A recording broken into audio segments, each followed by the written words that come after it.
안녕하세요. 오늘도 사연살롱을 찾아주셔서 감사합니다. 저는 태어나서 한 번도 엄마를 본 적이 없습니다. 평소에도 몸이 약했던 탓에 출산은 무리라는 병원의 만류에도 불구하고 저를 낳다가 돌아가셨고, 아빠는 엄마에 대한 그리움과 미안함에 재혼도 하지 않으시고 저를 홀로 키우셨어요. 아버지께서는 저에게 엄마의 빈자리를 단 한순간도 느끼게 하지 않기 위해 최선을 다하셨죠. 저도 아버지의 그 헌신을 잘 알기에 세상 그 어떤 부녀관계보다 애틋했습니다. 아빠는 제가 하고 싶어 하는 걸 모두 들어주기 위해 누구보다 열심히 일하셨어요. 그 덕인지 직원 3명으로 시작한 작은 공장에서 직원 100명을 먹여 살리는 내실 있는 중소기업으로 성장했어요. 그 덕에 저는 부족함 없이 살 수 있었죠. 하지만 아빠는 늘 엄마의 부재에 대해서 미안해 하셨고, 딸이 하루라도 빨리 결혼해서 화목한 가정을 가지는 걸 바라셨어요. 제가 대학을 졸업하자 아빠는 일하면서 알게 된 좋은 청년이 있으니 한번 만나나 보라시며 소개해준 사람이 있었어요. 그 사람이 제 남편이 되었죠. 그렇게 아버지의 소개로 만나게 된 남편은 컴퓨터 수리업체 직원이었는데 아빠 회사의 컴퓨터를 점검해주면서 알게 되었고, 가진 건 없지만 워낙 성실한 사람이라 제가 평범하고 착한 사람과 결혼하기를 원했던 아빠가 속으로 저런 청년이라면 사윗감으로 좋겠다 싶어 점 찍어두셨다고 하더라고요. 남편에겐 제가 본인의 딸이란 걸 밝히지도 않고 소개하셔서 남편은 거래처 사장님이 참한 아가씨 있다고 한번 만나보지 않겠냐고 하셔서 나왔다고 하더라고요. 저도 굳이 아버지의 정체를 밝히지 않고 대화를 나눴는데 정말 바보 아니야? 라는 생각이 들 만큼 순박한 사람이었고, 왜 아버지가 이 사람을 저한테 소개시켜줬는지 알만한 부분이기도 했어요. 저 역시 언뜻언뜻 아버지의 모습이 보이는 남편에게 매력을 느꼈고, 아빠에게도 하루빨리 손주를 안겨드리고 싶었죠. 평생을 외롭게 지내시던 우리 아빠한테도 저라는 짐을 덜어드리고 싶었고요. 그래서 26살이라는 어린 나이에 결혼을 선택했습니다.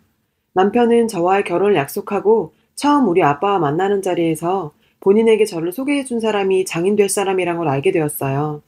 남편은 제 손에 물 한 방울 안 묻히겠다는 80년대에도 안 먹힐 말을 하면서 결혼 승낙을 구했고, 아빠께서도 그런 구식적인 멘트에도 마냥 좋아하시며 승낙을 해주셨습니다. 딸 결혼식 누구보다 화려하게 치러주고 싶다고 하셔서 호텔에서 결혼식을 하게 됐고, 회사 직원들도 초대하셨죠. 많은 사람들 앞에서 축복받으며 결혼식도 잘 치렀어요. 저는 그 큰 집에 아빠 혼자 살게 할 수가 없어서 남편에게 당분간은 우리 집에서 지내는 게 어떠냐며 제안했고, 남편도 흔쾌히 받아줘서 아빠를 모시고 살게 되었어요. 아빠는 신혼인데 늙은이가 방해되는 거 아니냐며 아파트 구해줄 테니 분가하라고 하셨지만, 남편과 저는 이미 얘기가 끝이 나 있었고, 아버님 여자친구 생길 때까지만이라도 모시겠다고 남편이 적극적으로 나서줬어요. 그러니 빨리 여자친구 만들려며 제가 억지도 좀 부렸죠. 사실 아빠에게 행복한 가정을 만들어드리고 싶었던 것이 가장 큰 이유였어요. 결혼 후에 남편은 아빠 회사로 들어갔어요. 아빠는 일 잘 배워서 나중에 회사를 저와 남편이 같이 운영해야 하지 않겠냐며 제안해 주셨고, 남편은 원래 다니던 직장보다 높은 직급에 연봉도 대폭 상승한 조건으로 회사에서 일하게 되었어요. 정말 집에 한 사람이 더 들어온 것 뿐인데 제대로 된 가정이 구성된 것 같았고, 행복한 나날들을 보내고 있던 중에 저희 가족에게도 축복이 있었습니다. 결혼한 지 6개월 만에 저는 임신을 하게 되었고, 이 소식을 전해 들은 아빠는 정말 눈물을 뚝뚝 흘리시며 기뻐하셨죠. 제 임신 사실에 회사 전체에 제 임신턱이라며 회식비를 돌리시며 모두와 기쁨을 나누셨습니다.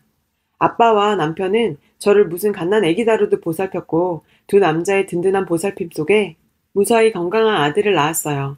아빠께서는 첫 손주를 품에 안는 순간 정말 아이처럼 우셨어요. 아이고, 지수 엄마, 나 이제 죽어서 당신 만나러 가도 여한이 없어. 우리 지수가 이렇게 커서 아이까지 낳고. 아빠의 오열에 저와 남편도 덩달아 온통 눈물바다가 되었었네요. 아빠가 그렇게 좋아하는 모습을 보니 정말 제가 살면서 한 가장 큰 효도가 아빠께 손주 안겨드린 게 아닌가 싶었어요. 평소에 워커홀릭이던 아빠도 퇴근 시간이 땡 하면 남편과 같이 집에 들어와서는 손주 보는 재미에 푹 빠지셔서 생전 처음 하던 행동도 하셨어요. 아이고, 회사 가기 싫다. 회사 땡땡이나 칠까? 박서방 자네도 나랑 같이 땡땡이나 치고 우리 우진이랑 놀까? 아이를 낳고 2년간은 우리 가족 정말 행복한 나날들을 보내고 있었습니다. 하지만 하늘도 참, 우리의 행복을 질투했던 건지 여느 날처럼 남편과 아빠를 출근시켜 놓고 집에서 아이를 보고 있었어요. 회사에서 전화가 걸려왔습니다. 지수씨, 저 김비서인데요. 지금 빨리 오셔야 될 것 같습니다. 사장님이 쓰러졌습니다. 일단 병원으로 가는 중이라 자세히는 모르겠지만 위독한 것 같습니다. 정말 전화를 받는 순간 하늘이 무너지는 것 같았어요. 서둘러 아이를 데리고 응급실로 갔죠. 거기에는 남편과 김 비서님이 기다리고 계셨어요.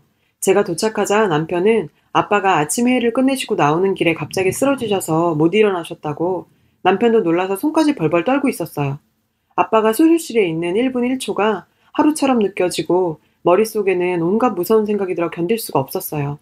3, 4시간 정도 지났을 무렵 수술실 문이 열리고 의사 선생님이 나왔어요. 워낙 긴급해서 수술을 진행했고 뇌출혈 부위는 일단 수술을 잘 했는데 출혈 부위가 워낙 커서 상황을 지켜봐야 할 것 같다고 설명하더라고요. 아빠는 뇌출혈 상태로 뇌의 일부가 이미 손상돼 버려서 깨어나더라도 정상적인 생활은 불가능하다는 소리를 듣고 나니 정말 억장이 무너지는 듯 했어요.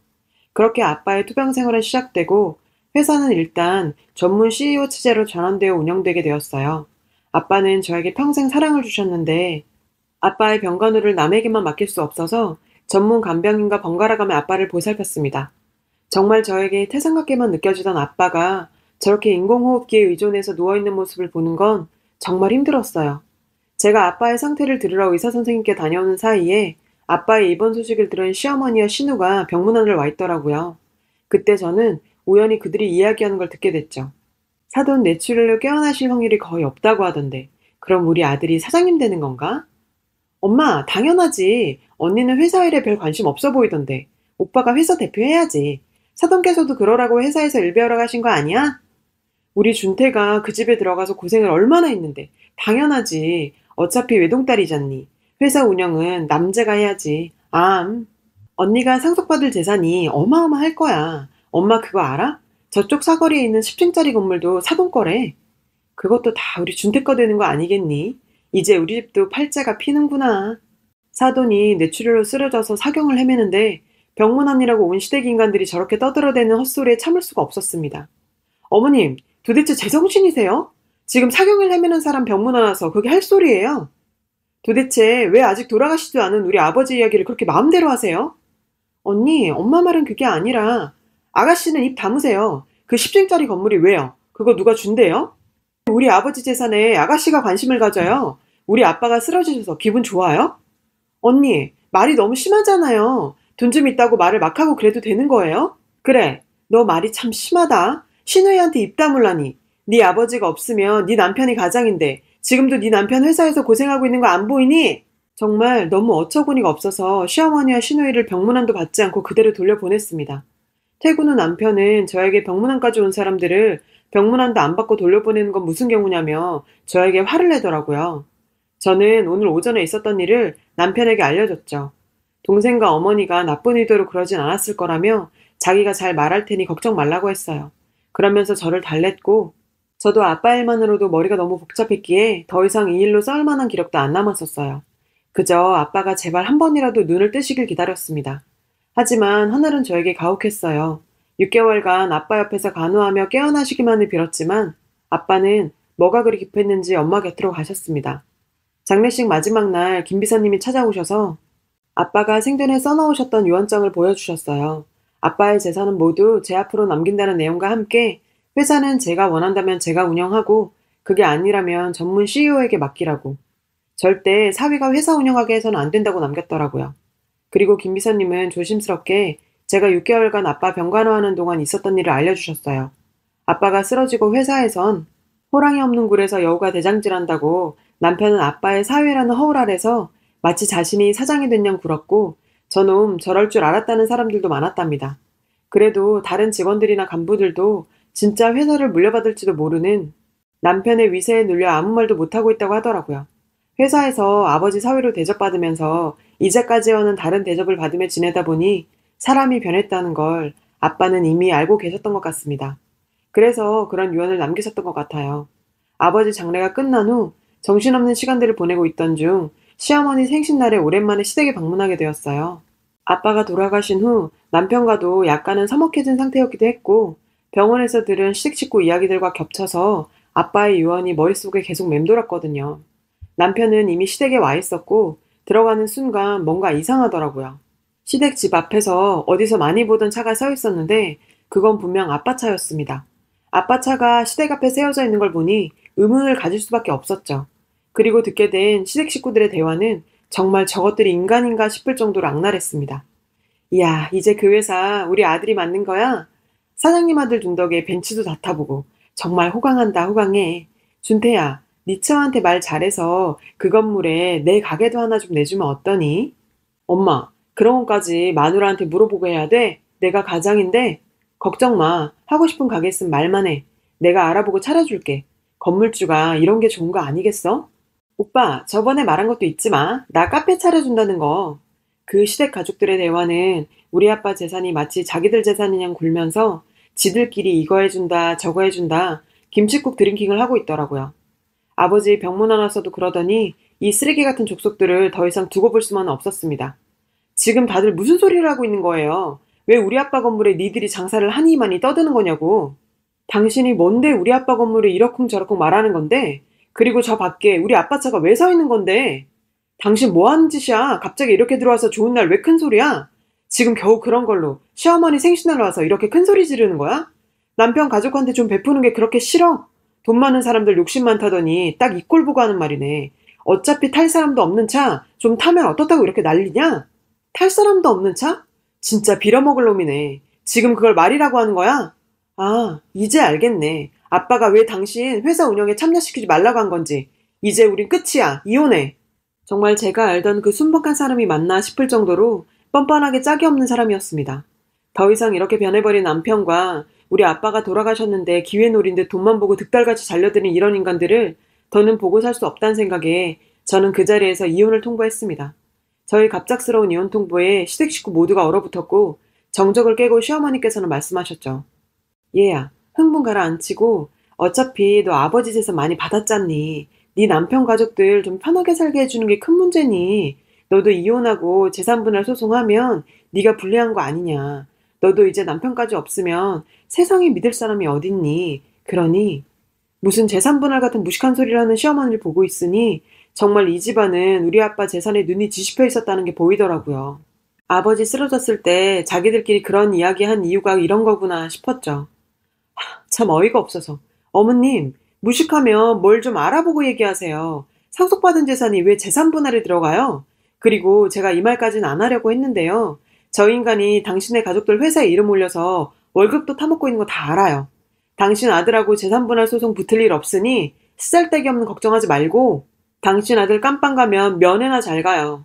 그리고 거기 아가씨, 남자친구까지 우리 회사에서 돈 받고 있던데 그거도 조사 들어갈 거니 각오하세요. 제 한마디에 시댁 식구들은 쥐죽은 듯이 조용해지더라고요. 그제서야 그 인간 가족들은 정신이 들었는지 자기네들이 정신이 나갔었다며 저한테 갑자기 울고 불며 용서를 빌더라고요. 돈이 그렇게 무서운 건지 정말 싹싹 빌었어요. 참 씁쓸했습니다. 30분 전까지 우리 아버지 재산을 가지고 왈가왈부하던 인간들의 거지 같은 모습에 역겹기까지 해서 더 이상 그곳에 있을 수 없었어요. 회사 차원에서 남편에 대한 감사가 들어갔는데 아버지가 쓰러지기 전부터 자기 가족들을 불법 취업시켜 돈을 받아간 것도 모자라 시간이 지나면서 점점 간이 커졌는지 나중엔 회사 돈까지도 손을 댔더라고요. 회사 돈을 정말 꼼꼼하게도 해먹었더라고요. 감사가 끝난 후 김 비서님께서는 모든 결정권을 저에게 일임해 주셨어요. 그 인간과 시댁 식구들의 악마 같은 모습을 본 이상 저에게도 그들에게 남은 온정이랑 1도 없었고 다 법대로 처리했습니다. 그 인간은 회사 감사에서 하다 자기 엄마 탓을 했다고 하더라고요. 아휴, 그걸 지 엄마 탓하면 뭐가 달라집니까? 그저 순박할 수밖에 없던 자리에 있던 인간이 장인덕의 회사에서 주제에 맞지도 않게 대접받는 자리에 오르게 되니 탐욕적인 본성이 드러난 것 뿐이겠죠. 지 엄마 탓, 동생 탓 해가며 벗어나려고 발부둥 쳐봤지만 회사 공금횡령 부당수급 등으로 구속시켰고 회사 돈을 부당수급했던 시어머니와 시누이도 경찰 조사받고 벌금형을 받았어요. 5년이나 함께 산 인간인데 구속 판결이 나기까지 생각이 많았습니다. 제 미련이 남았나 싶더라고요. 근데 막상 판결이 나고 나니 그저 통쾌하기만 하더라고요. 이런저런 상황에 대한 근심이었나 봅니다. 최근엔 김 비서님의 도움을 받아 아버지 회사 경영에도 조금씩 참여하면서 아이와 함께 행복한 시간 보내고 있습니다. 아이와 정말 행복하다가도 가슴 한켠에 아빠가 남아서 어느 날은 갑자기 먹먹해집니다. 오늘이 그런 날이네요. 마음이 허전해서 주저리 써봤는데 글을 쓰다 보니 아빠가 더 많이 보고 싶습니다. 여러분, 사연 댓글에 응원과 현명한 조언 부탁드려요. 좋아요와 구독은 저에게 큰 힘이 됩니다. 오늘도 좋은 일 가득하세요.